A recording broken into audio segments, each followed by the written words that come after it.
Pues aquí estamos el viernes ya llegados al fin de la semana y recordamos la pasión de Cristo. Y habíamos estado hablando de Sor Isabel de la Trinidad y de Dios como fuego devorador. Y quería terminar con ese tema y enlazarlo con lo que pienso hablar por algunas sesiones, si Dios quiere. No sé cómo se desarrollará la cosa, ¿verdad? Según las inspiraciones y esas cosas, ¿no? Que es el tema de la purificación del exilio, ¿no? De Babilonia, de los judíos, que es un modelo para nosotros en esta crisis del coronavirus. Entonces, yo quiero explicar mucho más lo del exilio, porque suena muy extraño a muchas personas, a lo mejor exilio de Babilonia, ¿qué será eso y qué significa eso y por qué hablar de eso?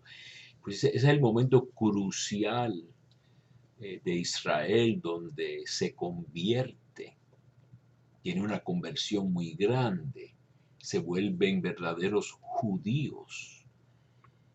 Y si no hubieran hecho eso, y hubiera desaparecido el judaísmo, vamos a decir, los judíos, hubieran vuelto babilonios, se hubieran asimilado, adaptado a una gran cultura muy antigua, donde se inventó la escritura en Sumeria, Mesopotamia, entre esos dos ríos, ¿no? El Éufrates y el Tigris, mencionados en Génesis, en la creación. Dicen que el jardín de Edén estaba por ahí. Pues llegan a esa tierra, a la Torre de Babel, edificios grandes, gente muy culta, estos expastores, ¿no? Que eran gente mucho más sencilla, los israelitas, los judíos de Judá. Se hubieran podido convertir en babilonios, no tendríamos a Jesucristo. Así que entender cómo se convirtieron estos exiliados, pecadores, en verdaderos judíos monoteístas, adoradores del único Dios, eran los únicos que conocían a Dios, al Dios verdadero. Los otros tenían muchos otros dioses, los dioses de Babilonia, ¿no? Los jardines de Babilonia, que eran una de las maravillas del mundo, etcétera. Y entonces el Dios parecía derrotado, su Dios parecía que había perdido ante los dioses de Babilonia. Así veían las cosas los antiguos. Nuestro Dios nos protege, pero si nos conquistan, ¿qué tan fuerte es nuestro Dios?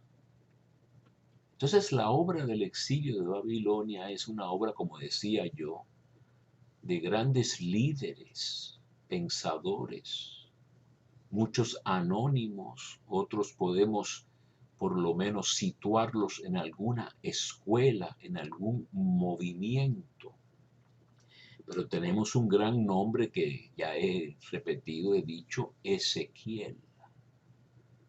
Y entonces habría que estudiar un poquito las etapas de la conversión de Israel como modelo para nosotros. Para eso está la Biblia, una biblioteca que es un modelo para nosotros. San Pablo lo dice en sus cartas, en Romanos y en Corintios, que estas cosas fueron escritas para nosotros, que hemos llegado al final de los tiempos. Cuando dice no le pongas un bozal al buey que trilla, dice no está hablando de los bueyes, está hablando para nosotros.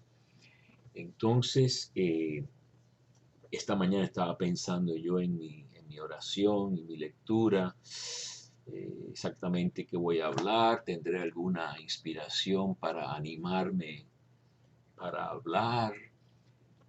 Y lo que me vino a mente es, como me dice una amiga, el amor que tengo por las escrituras y la familiaridad.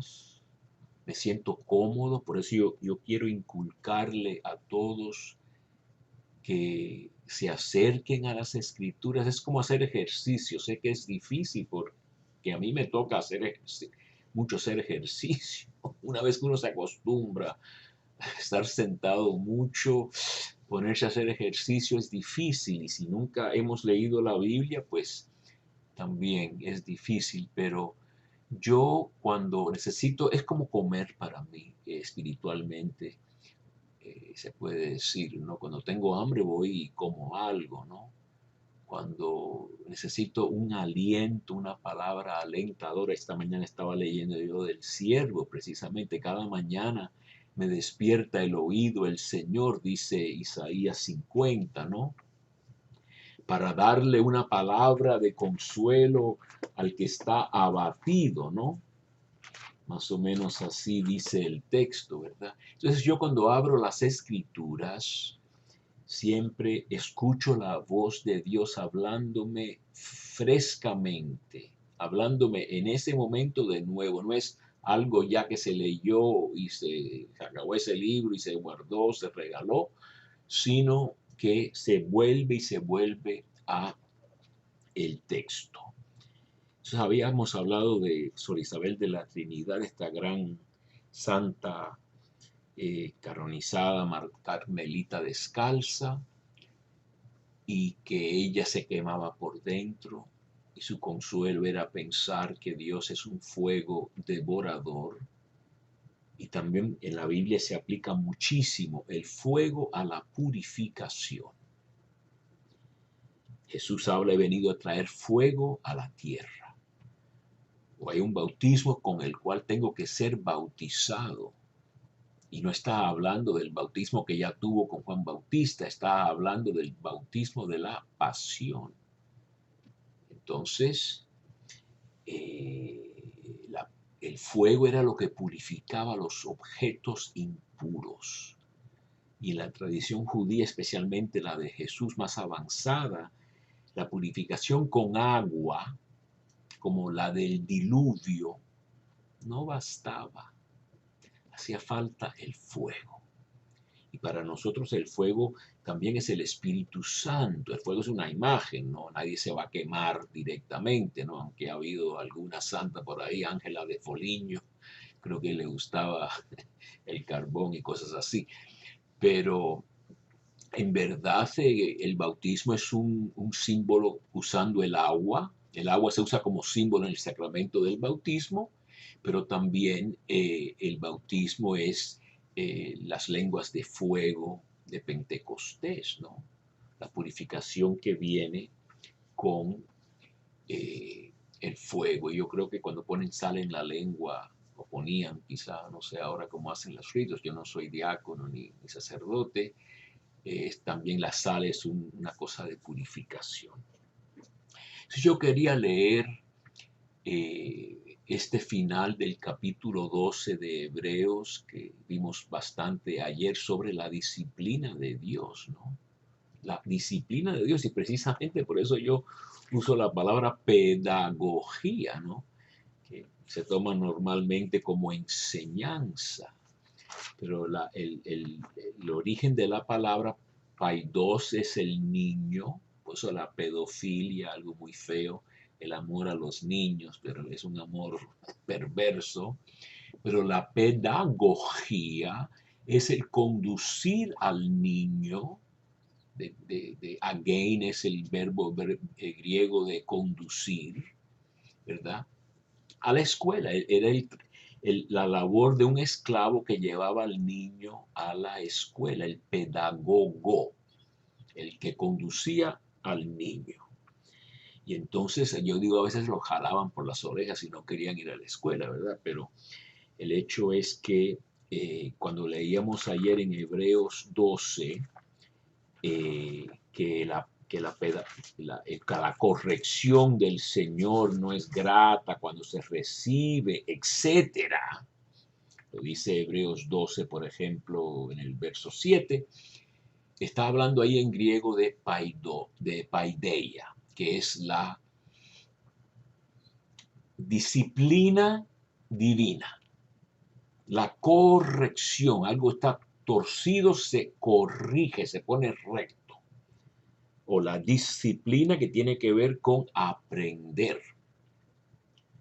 Entonces, esta palabra se usa incluso para Jesús cuando es azotado. En Lucas 22, si no me equivoco de capítulo, Pilato dice 2 veces, lo disciplinaré, usando este verbo paidein de corregir, disciplinar, flagelar. Entonces yo cuando pienso a veces en el segundo misterio del Rosario hoy, la flagelación, pienso en la disciplina que recibimos con la corrección de Dios. Entonces yo quisiera leer este final que termina con el fuego devorador de Dios y quizás relacionarlo con el pasaje de donde viene en Éxodo. No os habéis acercado a una realidad sensible.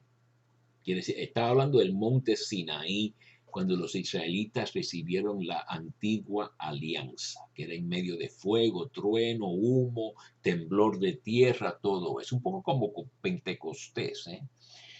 Fuego ardiente, oscuridad, tinieblas, huracán, sonido de trompeta y a un ruido de palabras tal que suplicaron los que lo oyeron que no se les hablara más.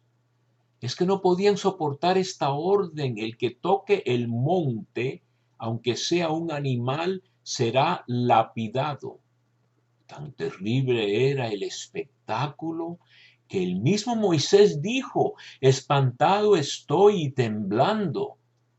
Vosotros, en cambio, los cristianos, os habéis acercado al monte Sión, a la ciudad de Dios vivo, la Jerusalén celestial, y a miríades de ángeles, reunión solemne y asamblea de los primogénitos inscritos en el cielo, y a Dios, juez universal, y a los espíritus de los justos llegados ya a su consumación, y a Jesús, mediador de una nueva alianza, y a la aspersión purificadora de una sangre que habla mejor que la de Abel.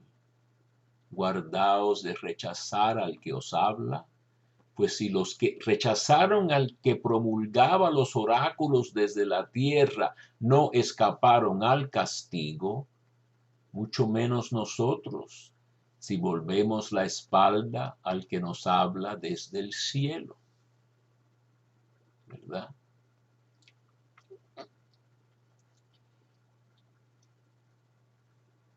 Su voz conmovió entonces la tierra, mas ahora hace esta promesa: una vez más haré yo que se estremezca no solo la tierra, sino también el cielo.